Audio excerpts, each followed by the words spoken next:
Og subay niini nga balita, makauban na to sa linya sa telepono si Police Major Ricky Obensa, ang commander sa Kalinan Police Station. Mayong gabi, Police Major Obensa, sir. Mayong gabi sa mga Sir Paul o sa atong tigpaminaw sa atong radio station. Sir, unsay pinaka-update sa pagbusikad sa Kalinan? Sa karon sir, no, ato nang na-apprehend ng isa ka suspect sa ilang suspect sa pagbusikad ani nga ang explosion nga nahitabo tong the other night, no, yung 10:49 ng gabi, August 7, no. O ang ato na lang karon yung iyang mastermind, no, sa kaning krimen kung dili katong maotong isa ka boyfriend, ex-boyfriend sa atong pag-iya to ang Resto Bar. Giunsa nato pag-ila aning suspect nga nadakpan, sir? Ato rin na ilan through CCTV, no. May mga CCTV dito sa area kung asa tong himo ang na hitabo ang insidente. So gi-positively identify ni sa atong mga witness na ani nga amo nadakpan ron og katong yang mastermind na mao jud to ang kuan ani nga krimen nagbuhat. Unsa iyang participation ni ining pagtanom sa bomba? Unsa iyang role? So kaniya itong nadakpan ron na siya tong gisugo sa main suspect sa pagbutang aning cellophane kasi ang ato ang katong improvise na gibutang explosive is gibutang sa cellophane na sa circle, so gibutang ni sa may sa right side sa tindahan. So na-verify lang ni siya tungod kay katong mga biktima pauli na unta, no, kay magpamilya lang man sila. So ilang nakita na nga naing spark, no, doon sa gilid nakasulod-sulupin. So ilang gi-verify, ilang gidool. So mo to pagbusikad, no, daghan ang nabiktima, upat ka buok, isa ang patay, tulo ka buok ang injured. So ang kaning tulo karon, no, nasa SPMC, nahibutan karon sa aning ICU, no. Pero stable naman daw karon. So pag maka-recover na sila ato pong imo na kuan mo sa mga witness na kanang mga ipang istorya karon para makuhaan na itong mga detalye. Ang kaning suspect ba mitugan kung asa na ang iyahang mastermind? So yun nga po, no, kay bago lang man natin sa nadakpan, no, todo pa man sa deny. So ato pa siyang gina-interrogate, no. So kahit pa di kayo siya pa-istoryahon, no.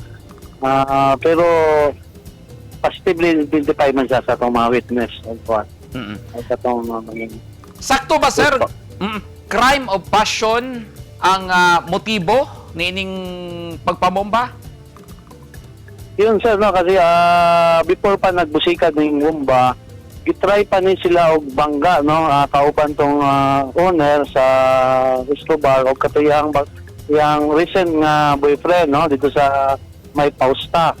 So nakita niya tong pula nga sakyanan, ang nag-drive ato yang identify nga ang yang ex-boyfriend, no. So after 49 minutes naguli na sila dito. Kung na to ang pagbusikad nga nakuha sa CCTV na katong kotse nga nagbangga sila previously, same nga nagstambay dito sila ang Resto Bar, no, banda nga kundi gibilin tong cellophane. Sir, expert ba kayo sa tanaw ninyo, sa assessment ninyo? Expert sa paghimo og bomba ang kini nga suspect? Dili man ako matawag kay nga expert circle. Kaya murag haras lang niya unta siguro, no. Nahitabo lang nga daghang biktima kay gi-verify man gud kay dito ni gibutay sa pinakadaplin jud siya ang tindahan kaning improvise nga bomb. Tapos wala man siya ang bomba, dili man kaning ang bomba nga parehas na atong makita sa mga terorista nga bloody yun siya nga kung ano kay na kompleto sa mga ingredients. Kani siya purely lang mga powder lang, no. Puro powder siya, mga ubay-ubay po mo ang gibutang dito. Matud pa sa ato ang mga personnel sa mga EOD o sa atong SOCO, no. Sila man ang nag-imbestigahan sa mga bomb. Nabay shrapnel nga na-recover, sir? Yun, walang na-recover nga mga sharpnel, no. Karon na kanina umaga ongoing ilang follow-up investigation sa atong mga EOD. Ang gibuhat mo sa atong personnel continue sa hot pursuit operation ni. So karon tanaw na to ang report karon sa ato ang mga EOD kung during follow-up nila kung napabatlay nakuha nga mga sharpnel, no. Kay kagabi until morning negative man yon, no. Kaya nakuha nila na purely powder, black powder daw, no, according to nagkandak ng investigation ng EOD. So parang dili la pang haras lang jud to nila ang ginabuhat, no, kay lumag na siya kasuko sa yang uyab mga di siya gusto mo bulagan.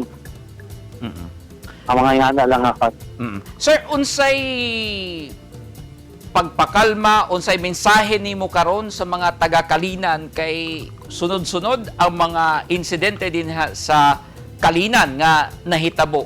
Unsay imuhang mensahe sa mga residente din ha?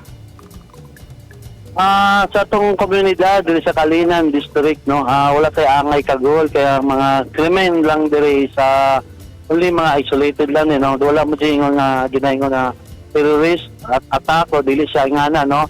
O katupong mga naging istorya nga mga anlumad na pangaya, so mga mali nga information, no. So nakita man nato with the evidence na purely mga isolated case lang, no. Ang atong mga Kalinan ron kung atong makuha na Sir Paul na taon na murag bukid din siya, pero karon may mo na sang tawag ito nga downtown. Ubay-ubay na dyan tao na tay 120 population na karon, no, sa karon. Pero nagkataas pa ni kay 120 population ato pa ning the other yung election. So karon siguro nagkataas. So grabe na yun ang atong Kalinan, no, Progress. Progress, no. So na yung mga krimen jud, no. Kaya karon ganino nagabuhat tagkuan Sir Paul kanang mga paano ta mag force multiplier kay kung atong itandi ang 120,000 sa kapulisan gamay lang jud, no. Mahimog 1:1,600 ang sa ratio. kapulis 1,600 ang ratio. So di jud makaya nagabuhat ta karon nga organized pa og mga force multiplier, no, atong mga example atong mga tuda, atong mga barangay, no. Napo tay gibuhat diri karon Sir Paul, no, gilansing na to last month yung kabisog, kapulisan, barangay, inubanan sa simbahan o Ginoo laban sa kriminalidad o terorismo. Para lang makontrol nandiyan nato, no, mapugnan ang atong mga criminalistic activity diri sa Kalinan District. Okay. Daghan kayong salamat, Police Major Ricky Ubensa, ang commander sa Kalinan Police Station. Ug mayong gabi, sir. Daghang salamat. Salamat kay Sir Paul, no, ug maayong gabi sa tanan.